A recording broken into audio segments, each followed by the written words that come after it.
미국의 관세율이 100년 만에 최고 수준에 도달했습니다. 단순한 무역 분쟁이 아닙니다.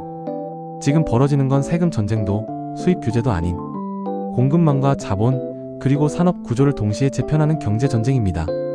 현재 미국의 실효 관세율은 약 14% 수준, 실제 무역 기준으로는 10% 후반. 이 수치는 1930년대 대공황 시기 스무트-올리 관세법 이후 가장 높은 구간입니다. 한 세기 만에 관세가 다시 무기가 된 겁니다. 분기점은 2025년 4월 2일 이른바 해방의 날 관세 발표 이후 시장은 급격히 흔들립니다. 이후에는 50% 관세 위협, 중국에는 추가 관세, 캐나다, 멕시코까지 확장, 동시에 일본, 베트남, 인도네시아와는 협상, 압박과 완화가 반복되는 전형적인 트럼프식 협상 구조가 시작됩니다. 국가별 충격은 더 분명합니다.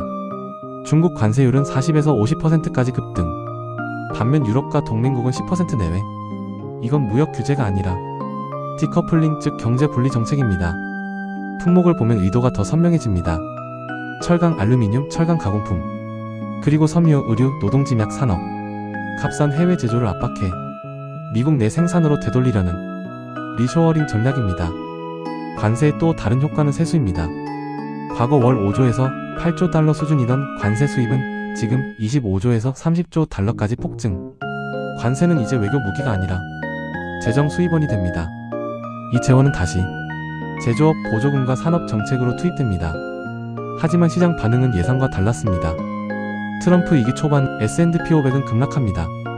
무역 전쟁 우려가 확산되자 시장은 즉각 반응했습니다. 공포지수 빅스는 40을 돌파했습니다. 하지만 오래 가지는 않았습니다. 주가는 곧 반등합니다. 이유는 하나, 시장은 무역 전쟁이 아니라 미국 내수 부양에 베팅했기 때문입니다. 관세는 수입을 막지만 동시에 국내 생산과 보조금을 늘립니다. 기업 이익은 오히려 개선될 수 있습니다. 달러 흐름은 더 복잡합니다. 일반적으로 관세가 오르면 달러는 강해집니다. 하지만 지금은 반대. 달러 인덱스는 약세 흐름, 재정 적자 확대, 금리 인하 기대, 탈달러 움직임이 겹치며 관세 효과를 상쇄합니다. 성장률은 미국이 G7을 앞섭니다. 코로나 이후 회복 속도도 장기 성장도 미국 1위. 관세 덕분이 아니라 재정 지출, 기술 투자, 에너지 자립, 그리고 거대한 내수시장 덕분입니다. 인플레이션은 여전히 남아있습니다. 관세는 수입 물가를 자극하지만 공급망 재편과 에너지 안정이 일부 상쇄합니다. 제조업은 아직 완전히 돌아오지 않았습니다. 공장을 옮기는 데는 시간이 필요하고 자동화 투자도 지연되고 있습니다. 관세는 공장을 부르지만 즉시 생산을 늘리지 못합니다. 한편 정부 고용은 감소합니다. 연방 인력 축소, 정부 규모 축소, 트럼프 정책의 3축이 완성됩니다.